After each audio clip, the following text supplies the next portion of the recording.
Hi மக்களே, வணக்கம். உங்கள் வீட்டில் செம்பருத்தி மரம் இருக்குங்களா? அப்போ உங்களுக்கு ரொம்ப பயனுள்ள விஷயமா இருக்கும் இது. செம்பருத்தி மரம் இல்லாதவங்க நீங்கள் வந்து செம்பருத்தி பவுட்ரு கடையில் வாங்கி நான் சொல்கிற மாதிரி ஒரு ஹேர் பேக் பவுட்ரு எப்படி வீட்டிலே வந்து ரெடி பண்ணி வச்சுக்கிட்டு அப்பப்போ நம்ம குளிக்கும்போது எப்படி யூஸ் பண்ணலாம் அப்படின்னு சொல்கிறேன். இது போடுறதுனால என்னெல்லாம் பெனிஃபிட்னால், தலையில் வந்து பொடுக்கு இருக்காது, பேன் சேராது, முடி நல்லா கருகருன்னு வளரும். இதில் போட்டிருக்கிற பொருள் வந்து ரொம்பவே சிம்பிளான பொருள். என்னென்ன பொருள் போடலாம், எப்படி பவுட்ரு பண்ணலான்னு சொல்லிட்டு உங்களுக்கு நான் சொல்கிறேன். இப்போ நான் இது வந்து டெமோக்காக தான் வந்து இந்த 2 பூ எடுத்து வச்சுருக்கேன். இந்த 2 கலர் எடுத்திருக்கேன். இதை வந்து நான் வந்து ஒரு வாரமாக பூவை வந்து நல்லா சேகரித்து நிறைய சேர்த்து வச்சுருக்கேன். இது செம்பருத்தி இலை, இதையும் வந்து ஒரு கைப்பிடி அளவு எடுத்து வச்சுருக்கேன். இங்கே பாருங்கள், செம்பருத்தி பூ வந்து நல்லா வந்து மொடன்னு இந்த அளவுக்கு நல்லா காய வச்சுருக்கேன். இலையும் நல்லாவே காஞ்சிருக்கு. இப்போது இன்னும் 2 பொருள் வந்து காய வைக்க வேண்டியது இருக்குது. அடுத்து சாம்பார் வெங்காயம் வந்து ஒரு 10 பீஸ் எடுத்துருக்கேங்க. இது வந்து தோலோடு தான் போட்டுக்கணும், தோல் உரிக்க வேண்டாம். இதை வந்து சின்னதாக வந்து கட் பண்ணி இதையும் வெயிலில் காய வச்சிடலாம். நல்லா ஒரு 2 கைப்பிடி அளவு கருவேப்பிலை, இதையும் வந்து காய வச்சிடலாம். அடுத்து ஒரு 50 கிராம் பாசிப்பருப்பு, 50 கிராம் வெந்தயம், ரெண்டும் சம அளவாக போட்டுக்குங்க. இதையும் வந்து நம்ம வந்து வெயிலில் வந்து நல்லா பரவலாக காய வச்சுட்டு நான் எல்லாத்தையும் நல்லா சுத்தமாக எல்லா பொருளும் நல்லா காஞ்ச பிறகு உங்களுக்கு காட்டுறேன். இப்போது காய வைக்கிறதுக்கு இந்த பருப்பு, பாசிப்பருப்பும் பாசிப்பருப்பு இல்லை பாசிப்பயிறு, வெந்தயம் ஒன்றா போட்டு நல்லா வந்து வெயில் அடிச்சிங்கன்னா வெயிலில் நல்லா காய வச்சுங்க. இப்படி வச்சு பரவலாக வச்சு இது 3 நல்லா காயட்டும். ஆல்ரெடி இது நல்லா காஞ்சிருக்கு. இப்போ இந்த 2 பூ உங்களுக்கு காட்டுறதுக்காக இது ஓரமாக வச்சுருக்கேன். இதுவும் அப்படியே காஞ்சிட்டு இருக்கட்டும். இது எல்லாம் 2மே நல்லா காஞ்ச பிறகு உங்களுக்கு நான் காட்டுறேன். இது எப்படி கட் பண்ணுறோன்னு நான் காட்டுறேன். இந்த மாதிரி கட் பண்ணிக்கோங்க. இப்போ இதை வந்து நல்லா பரவலாக வெயிலில் வச்சிடலாம். உங்களுக்கு ஒரு டிப்ஸு சொல்கிறேன். நீங்கள் வந்து சாம்பார் வெங்காயம் உரிக்கும்போது தோல் சேரும் இல்லைங்களா, அந்த தோலை வந்து நல்லா தண்ணியில் சுத்தமாக அலசிட்டு நீங்கள் ஒரு பிளேட்டில் அப்படியே போட்டு வெயிலில் காய வச்சு சேகரித்து வச்சுக்கங்க. நல்லா அவ்வளோ தோல், இந்த தோல்லையும் நல்ல பவர் இருக்குங்க. சாம்பார் வெங்காயத்தோட தோலில் நல்லாவே பவர் இருக்குது. தோலை வேஸ்ட்டு பண்ணாமல் நீங்கள் காய வச்சு ஒரு டப்பாவில் போட்டு வச்சுக்கிட்டிங்கன்னா நம்ம இந்த மாதிரி ஹேர் பேக் செய்யும்போது நம்ம அந்த தோலை வந்து இதில் வந்து ஆட் பண்ணிக்கலாம். இப்போ வெயிலில் காய வச்சிடலாம். அவ்வளோதாங்க. ஒரு 2 நாளைக்கு நல்ல வெயிலில் சுருளில் காயட்டும். நான் காஞ்ச பிறகு உங்களுக்கு எப்படி பவுட்ரு பண்ணுறதுன்னு சொல்கிறேன். அடுத்து இதில் ஒரு பொருள் கலக்கணுங்க. இது வந்து கொப்பரை தேங்காய். நான் ஒரு அரை மூடி கொப்பரை தேங்காய் வந்து எடுத்து கட் பண்ணி வச்சுருக்கேன். இதை வந்து நம்ம வந்து நல்லா வெயிலில் துருவிட்டு காய வச்சுக்கலாம். அப்படி சப்போஸ் கொப்பரை தேங்காய் உங்களுக்கு கிடைக்கலன்னா நீங்கள் வந்து நல்ல தேங்காவை வந்து பொடியாக கட் பண்ணி துருவி அதை வந்து வெயிலில் அதோடு சேர்த்து காய வச்சிடலாம். இப்போ நான் இதை துருவிட்டு காட்டுறேன். கொப்பரை தேங்காய் இருந்துச்சுன்னா நீங்கள் தலைக்கு போகிறதுக்கு இதுக்குமே நம்ம வந்து யூஸ் பண்ணலாம். அவ்வளோதாங்க. நான் இந்த தேங்காய் துருவில் வந்து இந்த பகுதியில் நல்லாவே வந்து பூ மாதிரி துருவிக்கிட்டேன். நான் கொப்பரை தேங்காய் இருந்துச்சுன்னா நம்மளுக்கு அரைப்படுறதுக்கு நல்லா ஈஸியாக இருக்கும். ஈரத்தன்மை இல்லாமல் இருந்துச்சுன்னா அதை பயன்படுத்துங்க தாராளமாக. ரொம்பவே ரிசல்ட் நல்லாவே கொடுக்கும்.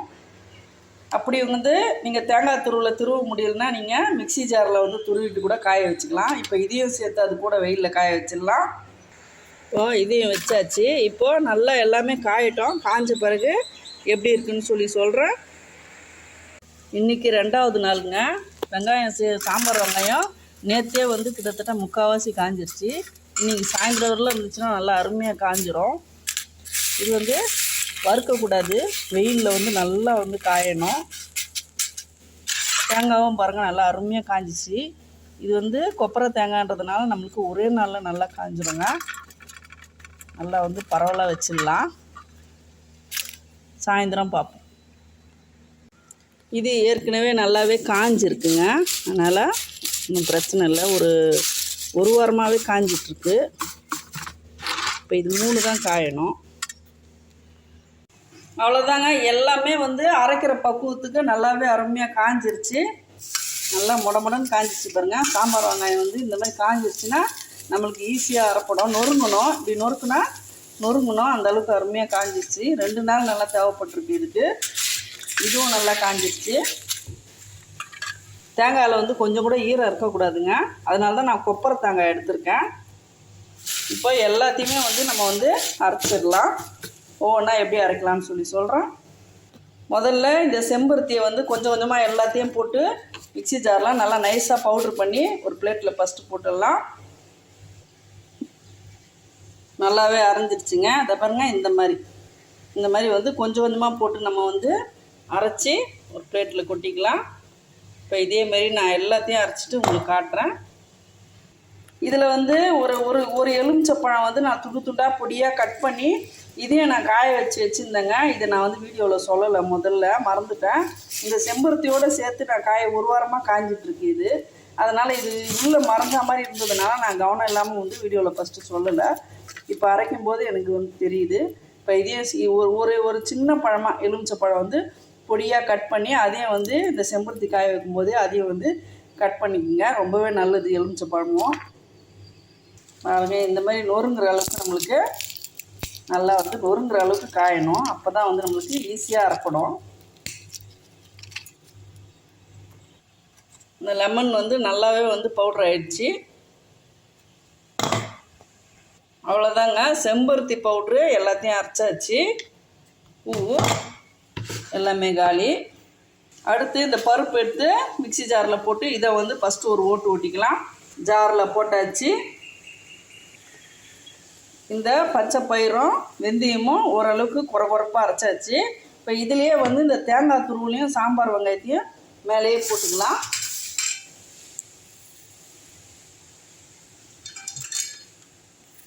அப்போ தான் வந்து இதில் கொஞ்சம் நெஞ்சம் ஒரு துளி ஈரத்தன்மை இருந்தாலும் இந்த பாசி பருப்பு இருக்குது இல்லைங்களா, பச்சை பயிறு, அது வந்து உறிஞ்சிக்கும். இப்போ இதையும் வந்து நைஸாக அரைச்சிட்டு வந்துடலாம். அவ்வளோதாங்க, நல்லா வந்து அரைஞ்சிருச்சு. இப்போது எல்லாத்தையும் மிக்ஸ் பண்ணணும். இதுக்கு சின்ன ஜாரில் போடாமல் பெரிய ஜார் எடுத்துக்கலாம். இதில் வந்து செம்பருத்தி பவுடரையும் இந்த பாசி பருப்பையும் இப்போ எல்லாத்தையும் ஒன்றா போட்டு நைஸாக அரைச்சிட்டு வந்துடலாம்.